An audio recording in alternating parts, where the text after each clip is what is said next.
Last week, the New York Times broke the news that Johnny Ive is no longer affiliated with Apple in any capacity.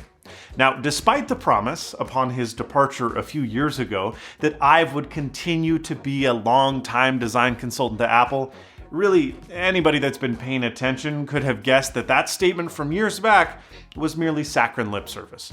And frankly, when you look at the thicker iPhone 13 and the new Apple Silicon MacBook Pros, the redesigned Siri remote Italia, Apple is clearly better for this decision. The new products proved that design need not trump function, and that function need not necessitate poor design. We can have both, but we should have both. If you pull the back off of the new M2 MacBook Air, you will see one of Apple's most restrained laptop designs yet. Nothing about this is intricate. You have got a sparsely populated logic board that spans the entire width of the enclosure, save for room required to house connectors for modular I/O. And then above that, well, you've got speakers firing towards the hinge, a few antennas, a display connector, and save for the Force Touch trackpad at the bottom of the machine, the rest of it is just stacked electrode square battery cells. Contrast this with a less conventional laptop design, one that houses a tiny logic board packed so densely it seems impossible, with golden colored speakers, not for aesthetics, but the result of a dielectric coating that gives the sound emitting components a secondary use as compound Bluetooth and Wi-Fi antennas. A keyboard that is attached to its case using angled screws so as to tuck them underneath the case lip, with abundant batteries, not only shaped to maximize cell size, but even stacked in a terrace formation to match the contours of the case in which they sit. A case that in and of itself is machined to sandwich components on both halves, increasing rigidity while decreasing internal volume. What is this futuristic computer? Well, it's the 2015 12-inch MacBook. Now, sure, it may look a little bit dated when compared to the new entry-level M2 MacBook Air, but there is a 7-year age gap here. To demonstrate how revolutionary this computer seemed upon its release, here is another 7-year age gap. Now you're sitting on the toilet watching this video, likely thinking one of two things. Either, I've never heard of this thing, or, yeah, that thing sucked. But might I suggest that there is a third potential thought, one held by me and every other person I knew that owned the Retina MacBook. It was simply too ahead of its time. And that's not a platitude, because for being an abject failure, and it sure did have a lot of firsts.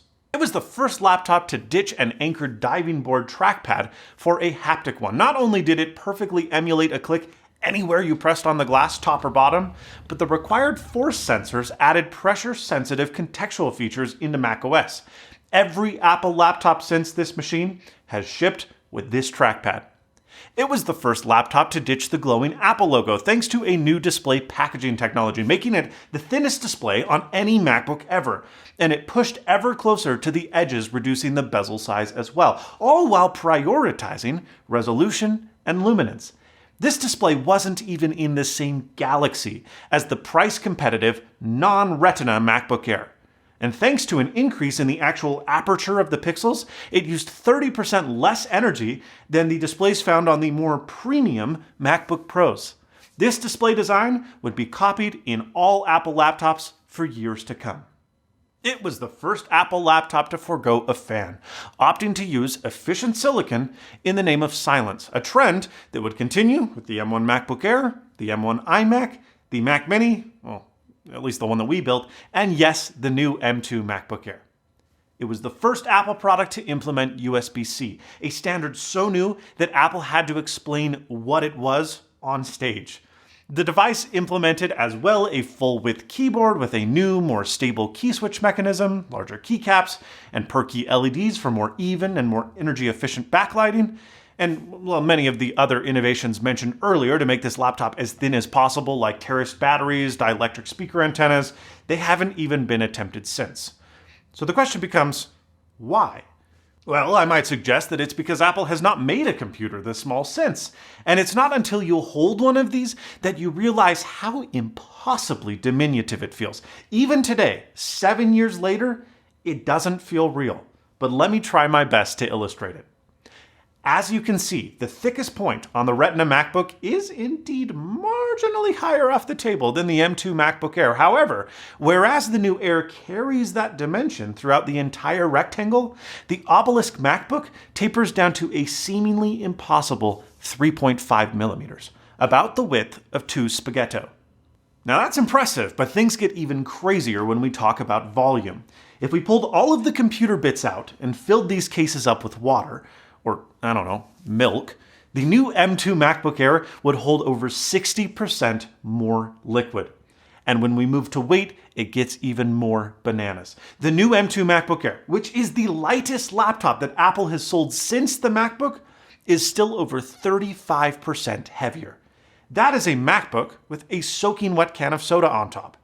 It is the weight of a MacBook and an iPhone 13 Pro and an iPhone 13 mini combined. That 35% difference in weight doesn't seem like a lot, but it is the weight of an entire loaf of bread. Yeah, okay, guy, we get it. It was thin and light. But that doesn't change the fact that this computer had major issues as a result of pursuing thinness. Well, that may well be true. The butterfly keyboard, first implemented on the MacBook, plagued several years of Apple laptops with poor key travel and jammed keys. It only had a single USB-C port when USB-C was anything but ubiquitous, which meant, well, you needed a dongle to plug in literally anything. And you needed a fancier, more expensive dongle when you wanted to plug in and charge simultaneously, because again, the machine only had one USB-C port. It had a potato 480p webcam, the only camera, presumably, that could fit in such a tiny lid. But perhaps most offensively, it used an Intel Core M 14nm Broadwell microarchitecture chip, and it had a TDP headroom of just 5 watts, which is even lower than the M1, and with a much less efficient x86 architecture to boot. Now, reports of this machine being horribly slow, they're greatly exaggerated. It could even edit 4K video competently, if not quickly, in Final Cut Pro. But make no mistake, the machine was a far cry from a powerhouse, struggling with many unoptimized apps running at the same time, an issue that literally no other Mac had. This computer clearly conceded function to design. This is a Johnnyism, and it can likely be blamed as the catalyst for many years of horrible laptops we had. Machines that pushed minimalism too far in a world where USB-C was not used at scale, where chips would thermally throttle, screaming for airflow, where customers discovered a litany of reliability issues. But that was before Apple Silicon. What wasn't possible then now is. And when you have the technology to push into more aggressive designs without impacting practicality, well, why wouldn't you? I can easily imagine an M1 or, I don't know, a downclocked M2 in a chassis similar to this.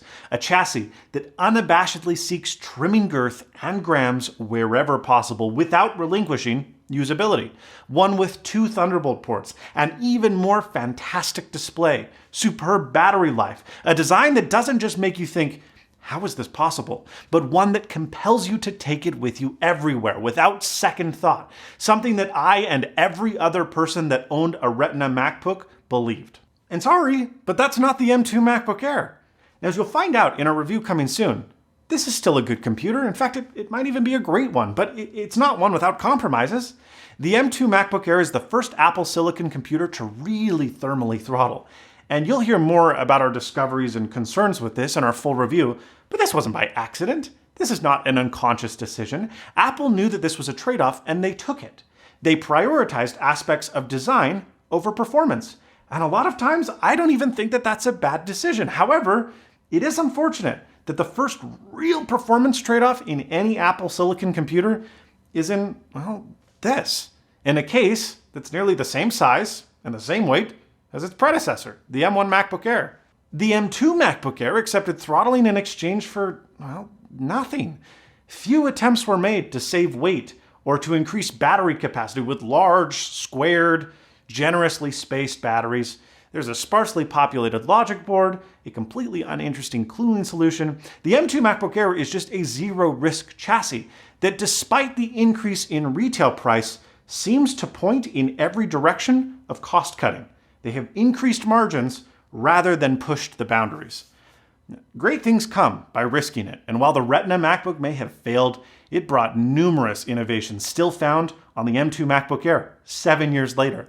Apple is at its best when it tries to fly a little too close to the sun.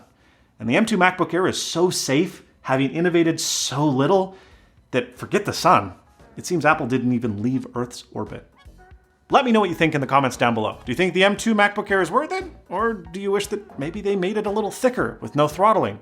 Or a heck of a lot thinner, with maybe a little bit more hit on performance? Thank you so much for watching, but most importantly, and as always, stay snazzy.